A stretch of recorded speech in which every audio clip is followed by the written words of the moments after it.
Now joined by Ben Graham-Jones, an elections analyst. Ben, a very good afternoon to you. Thank you very much for your time. America on tenterhooks. Yes, it seems like this election has been going on forever. There's such as the nature of US elections that the campaign seems to last a very, very long time. And this comes at the end of a global year of elections. By some measures, more than half of the world's population have already voted or will have voted by the end of 2024. It's been a fascinating tale, and I, for one, can't wait to see how this story concludes. Excuse me, what makes this election, or this race rather, as deadlocked as it is right now? Well, what's been very interesting is just how close the opinion polls have been. And actually, if you look at all of the, almost all of the recent polls, the difference between the two candidates has been within the margin of error. And in some ways, for all of the negativity and the negative commentary that there's been around this election, that's also something I think quite beautiful. That at this stage of the contest, we have no idea who the next president of the United States is going to be. It is a genuine contest, and we will see how that transpires over the coming week.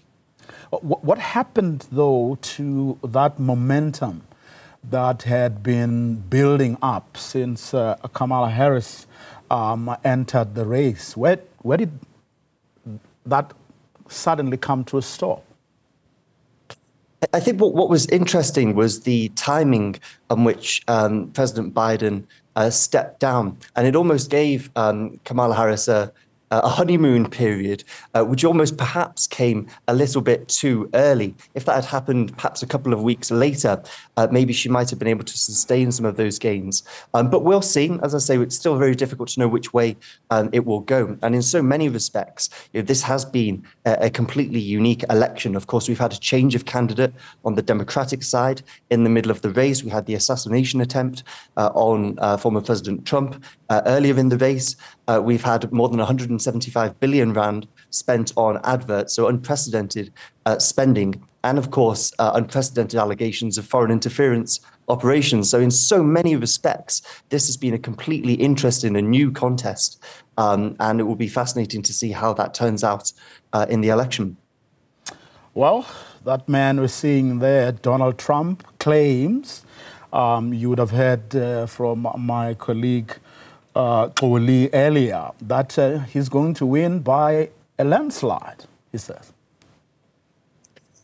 Well, that's a very ambitious thing to say, given the data, and it's also in some ways quite dangerous because when people have very high expectations, if those expectations are not met, people can sometimes be left in elections feeling as if the result was stolen from them. Now, I work on many elections across the globe, and managing those expectations is a civic duty, really, of a candidate. And some of the claims that have been circulated, claims that have been thoroughly debunked by reputable organizations like DFR Lab and civic organizations in the United States, these claims can lead people to feel that they are definitely going to win. And if this is still an open contest, Trump may win, Trump may not win.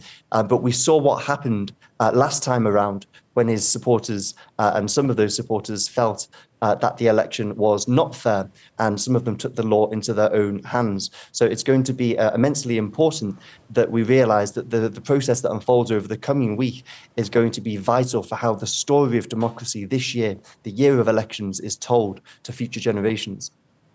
Do you think there are still voters who aren't sure, who may be sitting on the fence, waiting to be convinced? Or do you think people have, or everyone has virtually made up their minds by now?